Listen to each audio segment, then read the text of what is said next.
When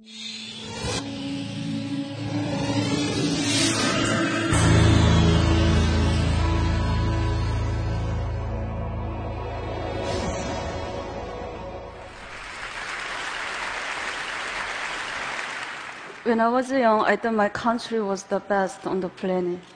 And I grew up singing a song called Nothing to Envy.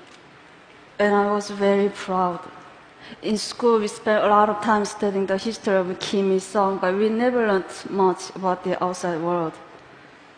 Except that America, South Korea, Japan are the enemies. Although I often wondered about the outside world, I thought I would spend the entire my life in North Korea until everything suddenly changed. When I was 7 years old, I saw my first public execution. But I thought my life in North Korea was normal. My family was not poor, and myself had never experienced hunger. But one day in 1995, my mom brought home a letter from a Caucasus sister. It read, "When you read this, our 5 family members will not exist in this world because we haven't eaten for the past week. We are lying on the floor together and our bodies are so weak. We are waiting to die." I was so shocked. This was the first time I heard that people in my country were suffering. Soon after, when I was walking past the train station, I saw something terrible that I can't erase from my memory. A lifeless woman was lying on the ground while an emaciated child in her arms just stared helplessly at his mother's face. But nobody helped them because they were so focused on taking care of themselves and their families. A huge famine hit North Korea in the mid-1990s. Ultimately, more than 1 million North Koreans died during the famine, and many only survived by eating grass, bugs, and tree bark. Power outages also become more and more frequent, so everything around me was completely dark at night, except for the sea of lights in China, just across the river from my home. I always wondered why they had lights, but we didn't. This is a satellite picture showing North Korea at night compared to neighbors. This is the Amnok River, which serves as a part of the border between North Korea and China. As you can see, the river can be very narrow at certain points, allowing North Koreans to secretly cross. But many dying. Sometimes I saw dead bodies floating down the river. I can't reveal many details how I left North Korea, but I only can say that during darker years of the famine, I was sent to China to live with distant relatives. But I only thought that I would be separated from my family for a short time. I could have never imagined that it would take 14 years to live together. In China, it was hard living as a young girl without my family. I had no ideas what life was going to be like as North Korean refugees. But I soon learned it's not only extremely difficult, it's also very dangerous. Since North Korean refugees are considered in China as illegal migrants, so I was living in a constant fear that my identity could be revealed and I'd be repatriated to a horrible fate back in North Korea. One day, my worst nightmare came true when I was caught by the Chinese police and brought to the police station for interrogation. Someone had accused me of being North Korean, so they tested my Chinese language abilities and asked me tons of questions. I was so scared. I thought my heart was going to explode. If anything seemed unnatural, I could be imprisoned and repatriated. I thought my life was over.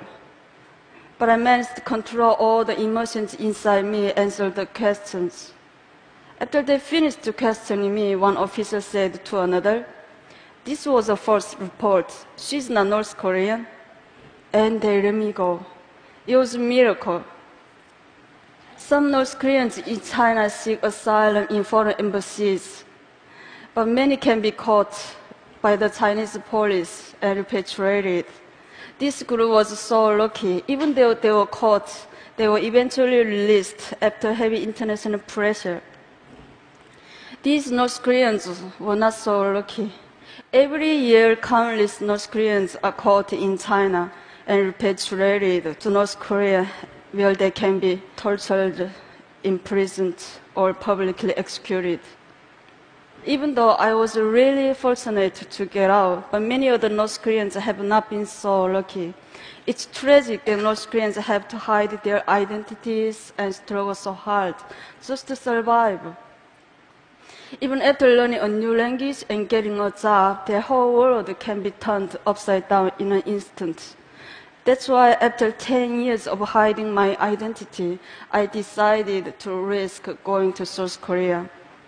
And I started a new life yet again. Settling down in South Korea was a lot more challenging than I had expected. English was so important in South Korea, so I had to start learning my third language. Also, I realized there was a wide gap between North and South. We are all Korean, but inside we have become very different due to 67 years of division. I even went through an identity crisis. Am I South Korean or North Korean? Where am I from? Who am I? Sadly, there was no country I could proudly call my own. Even though adjusting to life in South Korea was not easy, but I made a plan. I started studying for university entrance exam. Just as I was starting to get used to my new life, I received a shocking phone call. The North Korean authorities intercepted some money that I sent to my family, and as a punishment, my family was going to be forcibly removed to a desolate location in the countryside. They had to get out quickly, so I started planning how to help them escape. North Koreans have to travel incredible distances on the path to freedom. It's almost impossible to cross the border between North Korea and South Korea. So ironically, I took a flight back to China and I had to told the North Korean border. Since my family couldn't speak Chinese, I had to guide them. Somehow, through more than 2,000 miles in China and then into Southeast Asia.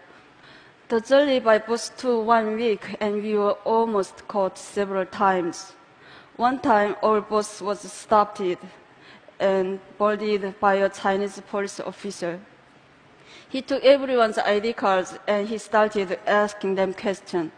Since my family couldn't understand Chinese, so I thought my family was going to be arrested. As the Chinese officer approached my family, I impulsively stood up and I told him that these are deaf and dumb people that I was chaperoning. He looked at me with suspiciously, but luckily he believed me. We made it all the way to the border of Laos, but I had to spend almost all of my money to bribe the border guards in Laos. But even after we got past the border, my family was arrested and jailed for illegal border crossing. After I paid the fine and bribe, my family was released in 1 month. But soon after, my family was arrested and jailed again in the capital of Laos. This was one of the lowest points in my life. I did everything to get my family to freedom, and we came so close. But my family was thrown in a jail just a short distance from the South Korean embassy. I went back and forth between the immigration office and the police station, desperately trying to get my family out. But I didn't have enough money to pay bribe or fine anymore. I lost all hope. At the moment, I heard one man's voice ask me, "What's wrong?" I was so surprised. that a total stranger cared enough to ask. In my broken English and with a dictionary, I explained the situation, and without hesitating, the man went to the ATM, and he paid the rest of money for my family and 2 other North Koreans to get out of jail. I thanked him with all my heart, and I asked him, "Why are you helping me?" "I'm not helping you," he said. "I'm helping North Korean people." I realized that this was a symbolic moment in my life. The kind stranger symbolized new hope for me and the North Korean people when we needed it most. And he showed me the kindness of strangers and the support of the international community are truly the rays of hope when North Korean people need. Eventually, after our long journey, my family and I were reunited in South Korea. But getting to freedom is only half the battle. Many North Koreans are separated from their families, and when they arrive in a new country, they start with little or no money. So we can benefit from international community for education, English language training, job training, and more. We can also act as a bridge between the people inside North Korea and the outside world, because many of us stay in contact with family members still inside, and we send information and money that is helping to change North Korea from inside. I've been so lucky to receive so much help and inspiration in my life, so I want to help give aspiring North Koreans a chance to prosper with international support. I'm confident that we will see more and more North Koreans succeeding all over the world, including the TED stage. Thank you.